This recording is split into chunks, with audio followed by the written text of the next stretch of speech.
see you all around TV, radio, YouTube, in that universe, right? And I extended the invitation to you when you was on Robert Patillo's show this past Sunday, and you said something about, the gender wars that you have a tendency of hearing when it comes to content creators putting out content about, the modern women, black men, and stuff like that. For those that did not get a chance to check out Robert Patillo's show that you was on this past Sunday on WLK, do you mind expounding on your message that you conveyed to our WLK listeners that Sunday about the gender wars that you have a tendency to observe? Yes. In my observation, this conflict and this aggressive confrontational conversation that has taken place over social media between black men and black women has reached toxic levels. I think it is anti-productive at this point, but because it is such an entertaining subject that everyone wants to hear about and many people are affected by, unfortunately, the discourse is not at the point where it's ready to turn the corner and be more solutions oriented. At present, the gender war is more accusatory. There is no attempt to find a common ground between black men and black women. And this ties right into your subtopic of mental health. Myself being a psychologist, I would say that the quote unquote content creators who are covering this gender war controversy are doing a disservice to the black community because they are adding to that negative energy that so many black men and black women are accustomed to dealing with and are currently confronting in the relationship they're in or the relationship they just absolved.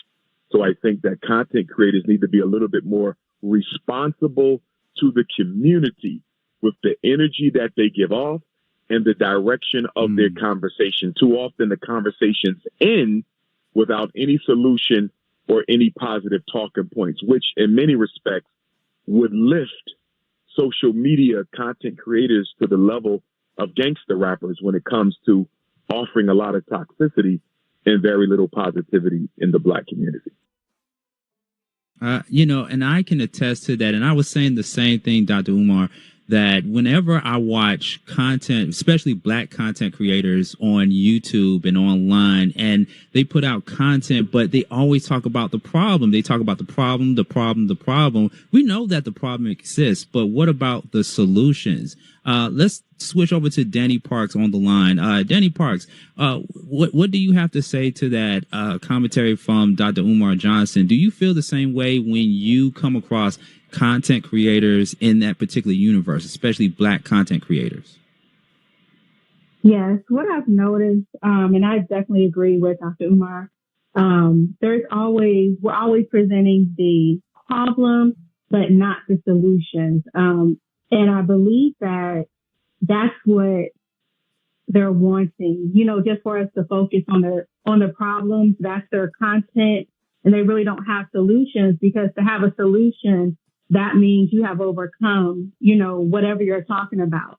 I do believe that most of us talk from our feelings when it comes to gender, what we've experienced in relationships, whether it's a romantic relationship, friendship, or even a business relationship. And we're only presenting the problems. We don't have the skills yet. A lot of people don't have the skills to have those crucial conversations. So you leave a relationship with just the problem. And a lot of people don't sit in that very long in order to come up with solutions to see, what they did wrong in a relationship, what the other person did wrong in the relationship, and then come to a mutual agreement on how to fix it, how to, move on without having all that animosity. And that's what you see on social media, a lot of hurt people, wanting other hurt people to agree with them. Hurt people. Pan-Africanist psychologist Dr. Umar Johnson. Hurt people, right? And in the world of content and creation, people have more access than ever before. People have platforms that they probably would not be able to get on 10, 15, 20 years ago. So just like what Danny said, do you think it comes from a place of hurt? These black content creators that talk down or talk about their own perspective of the plight of black America, do you think it comes from a place of hurt? Particularly with regard to the discourse on male-female relationships in the black community, without question, it often comes from a place of hurt.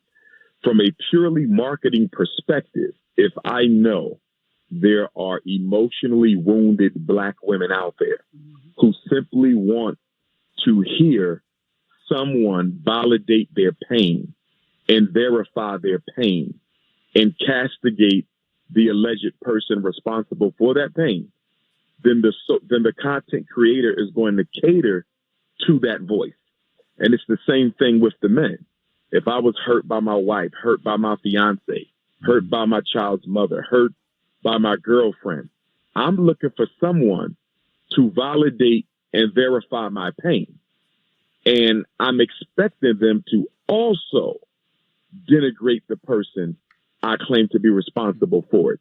And the problem with that analysis is, from a relationship therapy perspective, both parties are responsible for the failure of that relationship. There's never a 100% innocent person and a 100% guilty person in any failed relationship. It doesn't work like that. Both of you had a role to play in the demise of that relationship. But when your ego is scarred, when your ego is bruised, when your ego is hurt, you're not interested in taking responsibility.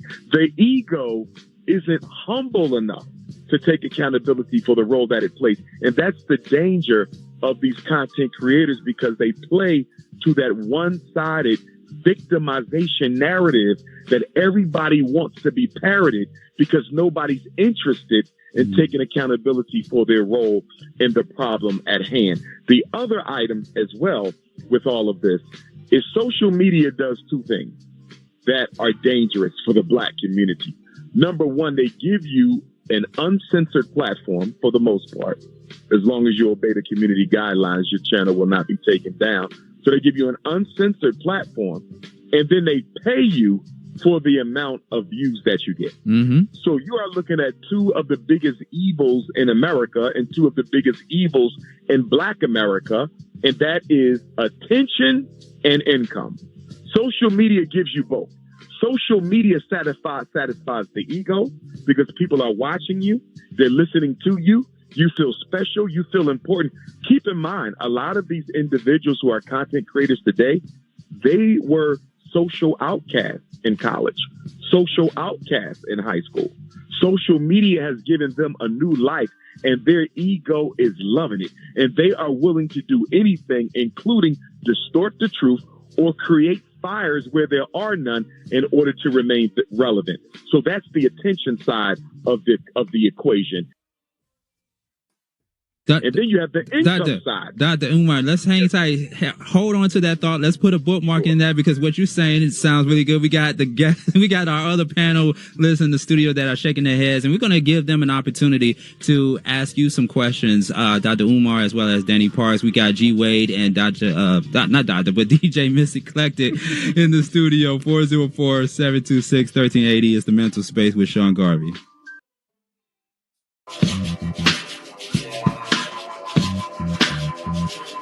Welcome back to the mental space. Sean Garvey, News and Talk 1380 WAOK, and on the Odyssey app, search for News and Talk 1380 WAOK. I am Sean Garvey, still in the studio with DJ Miss Eclectic, G Wade of the G Wade Podcast, and also joining with us on the live line is life coach and mental health advocate Danny Parks, and the one and only Pan-Africanist and psychologist Dr. Umar Johnson on the telephone lines, 404-726-1380. If you like to speak to our panelists as we continue to talk about content creators social media influencers and mental health. Before the break, Dr. Umar Johnson, you were saying some good stuff. We all were shaking our heads in the studio, but we want to continue allowing you to have the space to finish what you were saying before we went to break.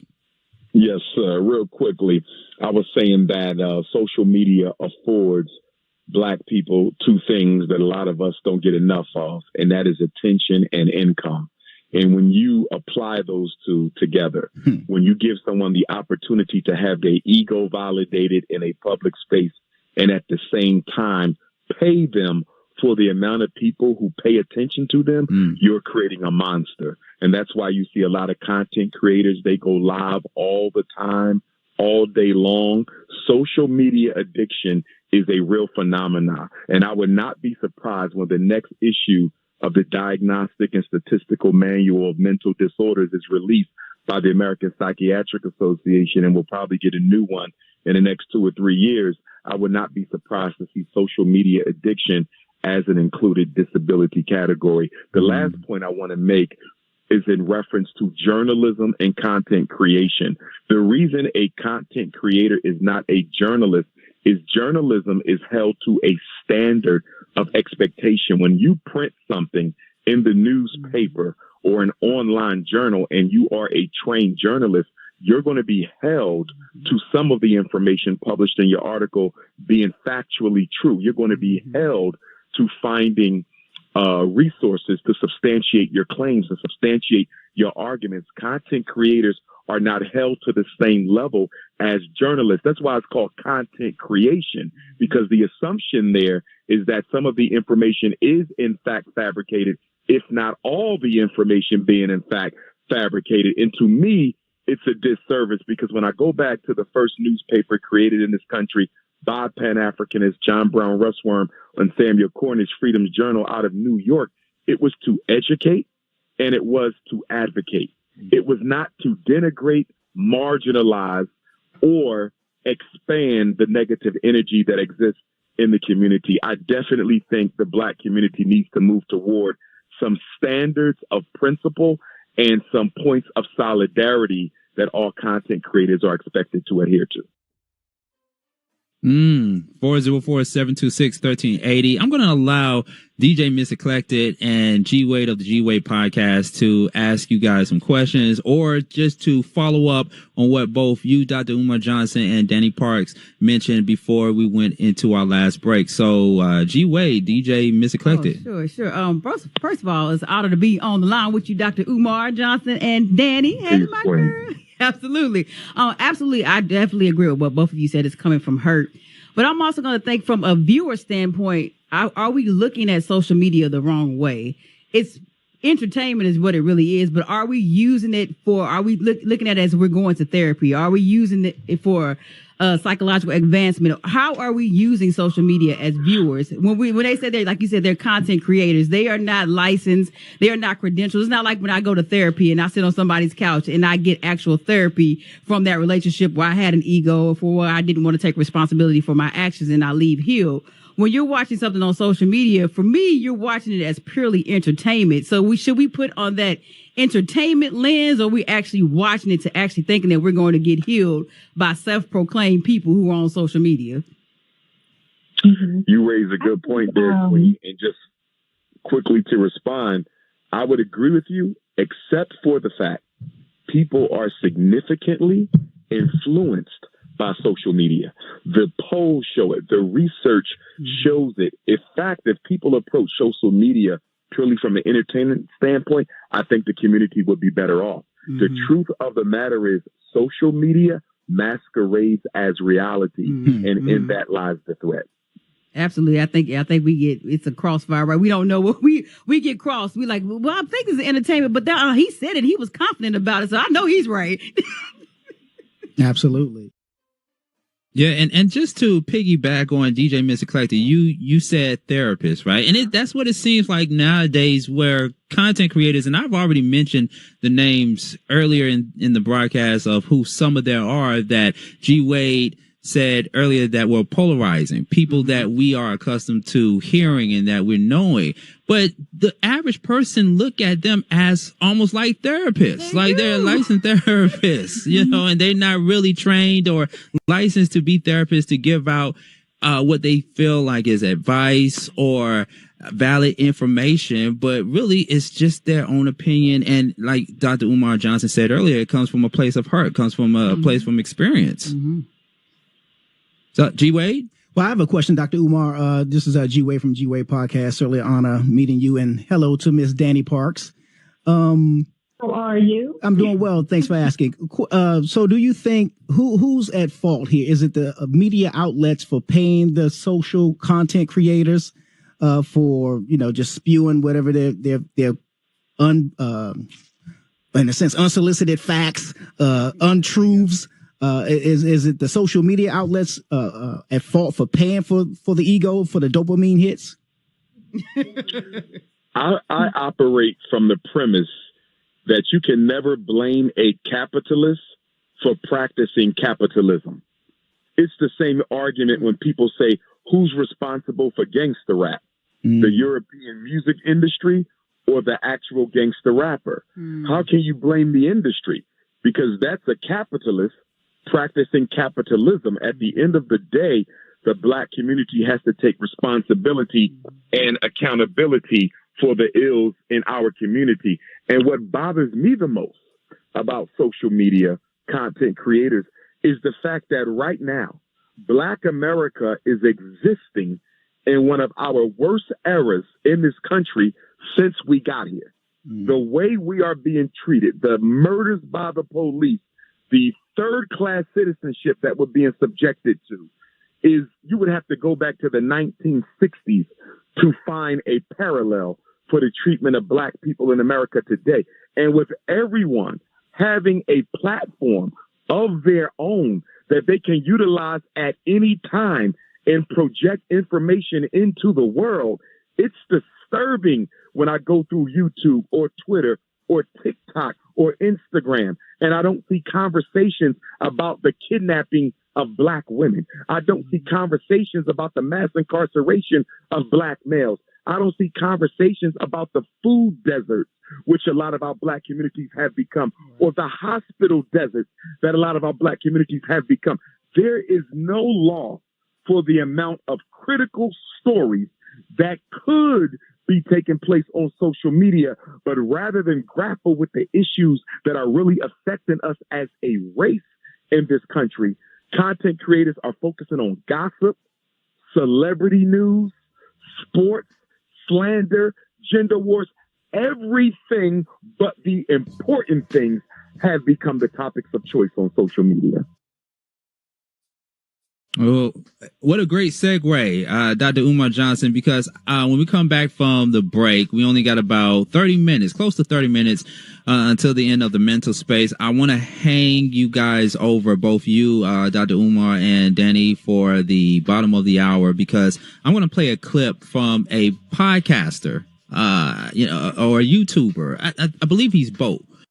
But it comes from the Woke Nation podcast, and he mentioned something about just kind of like what Dr. Umar Johnson just said. You know, it's other things that we need to be focusing on other than the modern women and Black men this and relationships. That's all I hear from Black content creators. So I'm going to play that clip before going back into the conversation at 404-726-1380.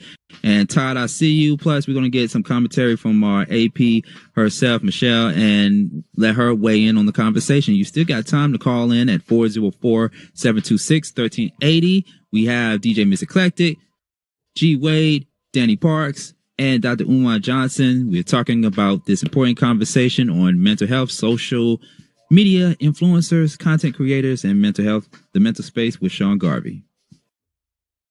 So our EP executive producer Simone had to sit this one out on tonight's show. She is on vacay, and usually around this time we do Simone's Choice. She randomly picks a song, most songs that I never even heard of, from artists that I don't know who they are. But I know who this artist is. John Boy on the Track, featuring Nigel Perkins. Sit this one out. So tonight is Sean's choice, not Simone's choice. Sit this one out by John Boy on the Track, featuring Nigel Perkins. Sit this one out. 404-726-1380 is the telephone number. Why do we keep having these conversations offline? Because we're saying some stuff good that needs to be on the air.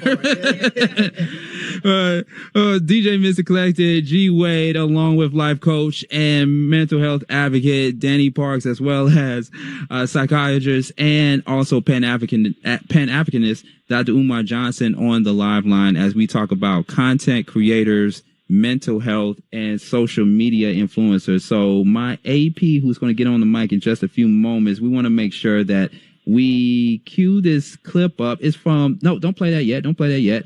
We're going to play it from that file right there. The one at the top there. So this one, not that one, that one. Okay. So don't play it yet. Don't play it yet. You're so anxious, Michelle. All right, so we're going to play this clip from the, it's an excerpt, I should say, from the Woke Nation podcast by this guy who is of color, African-American, and he gives his assessment on Black content creators and other things that we need to be talking about other than relationships, modern day men and modern day women. So I'm going to let you hear it, and then we're going to take everybody's comments. Go for it.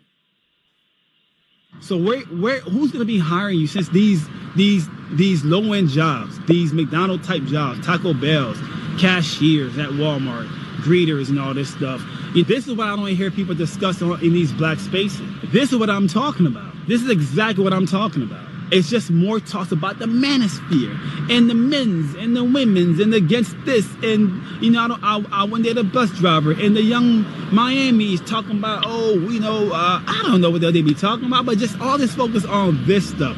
It's not a problem, but there needs to be some type of a balance. We need to discuss the fact that automation will take a lot of your jobs away in the future. We should talk about these things more, and we're not doing it. Oh.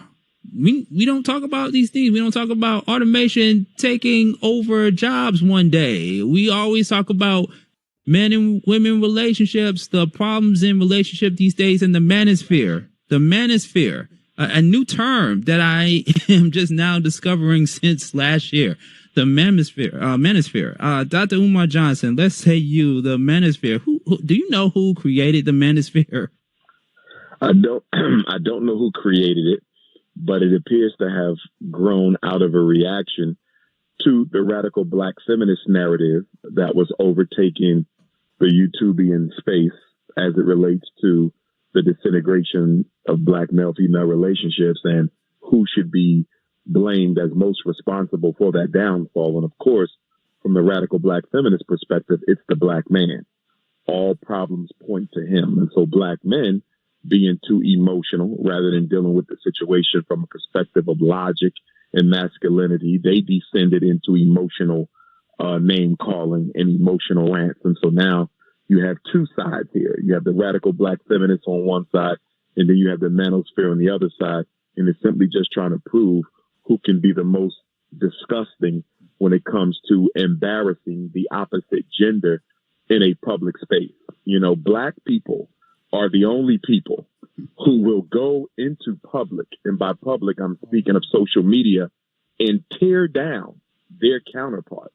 Like to see Black women tear down Black men in public space, and to see Black men tear down Black women in public space, it's very disheartening, and it's very dangerous. Why? Because our children are living at a time where the global white power structure is pushing childhood transgenderism as a strategy for genocide. And so for Black boys and Black girls to be watching not celebrities, but everyday Black men and women go at each other's throats like that, a lot of them will be influenced to consider living their life as the opposite gender, because it doesn't appear that Black men and Black women can get along. I think this whole back and forth gender war between the feminists and the manosphere is going to negatively impact on the next generation of Black children as it relates to them making a decision of being a part of a healthy, heterosexual, traditional Black family, or whether they want to go ahead and join the transgender army. It's a very dangerous game we're playing. Still hanging out with DJ Miss Eclectic, G. Wade, Danny Parks, and Dr. Umar Johnson. And now we have Todd on the line. Todd. Sean, you hear me okay? Yep. So Sean, Miss Eclectic, G. Wade, Umar, and Danny Parker. So I think that's everybody. It's good this is a recorded broadcast because I'm going to say something that everybody's not going to gather in one sweep because it's so lengthy. But, I believe in this. Be a healthy appreciator of the accurate assessment of facts through the usage of strict elementary language free from innuendo and sweeping generalizations.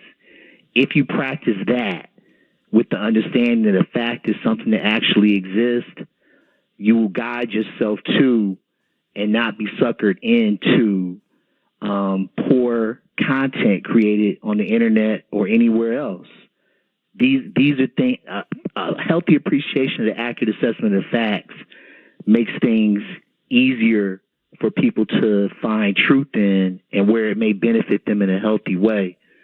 Something Umar said earlier in the broadcast was when he was talking about people gaining attention by being content creators. I would have gone a little bit further and said credibility. Not only are these people gaining attention that are creating content, truthful content and disingenuous content, but they're gaining credibility. And often they're able to do so free from any consequences of malicious confusion mongering. So what I would like to see and hear is more appreciation for what I described as what I just described when I opened up, telling you what I had a healthy appreciation for.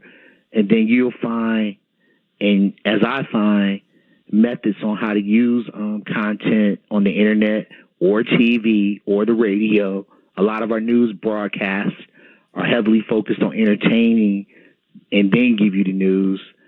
And life will go better. Life will go better. But you got to stay away from those things at the end that I told you about, innuendo and sweeping generalizations.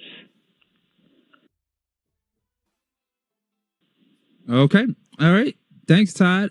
Just because we're on time constraints here, we got to go to the next caller. But before we do that, anybody, DJ Miss Eclectic, G. Wade, Danny Parks, and or Dr. Umar Johnson, anybody have a comment or a response to that? It may sound good to me, but I always do my research because, it's one thing to have knowledge, but it's another thing not to understand what you're gathering. So, yeah.